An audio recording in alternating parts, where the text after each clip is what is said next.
జగిత్యాల జిల్లా కొడిమ్యాల మండలం దమ్మయ్యపేట గ్రామ సందర్శనకు వచ్చిన కలెక్టర్ సత్యప్రసాద్ ను రైతులు ముట్టడించి యూరియా ఇవ్వాలని వేడుకున్నారు. యూరియా లేక పంటలు పాడవుతున్నాయని త్వరగా యూరియా ఇప్పించి తమ పంటలను కాపాడాలని కలెక్టర్ ను కోరారు.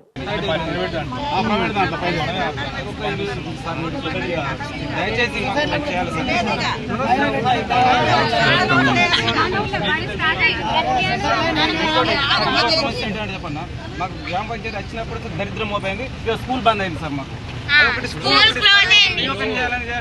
ఫీజులు కట్టలేక చచ్చిపోతున్నాం సార్ మేము ప్రైవేట్ లో. అది మన చేస్తూ ఉంది. అట్లీస్ట్ ట్రై చేయడం నేను చేస్తాను. బస్సు వచ్చేస్తుంది, ఈరోజు నేను వెళ్తున్నా, రేపు బస్సు వచ్చేస్తాను. నేను ఎలాంటి మాట నేను చెప్పను, ట్రై చేస్తాను. వస్తే వస్తుంది, లేదంటే మనం ఇంకేదాని విధంగా ట్రై చేస్తాం. ఒకటి మీరు అడుగుతున్నారు, ఇంకొకటి ఏదో అడిగారు, జీపీ చెత్త ఎక్కే బండి రావట్లేదు లేదా?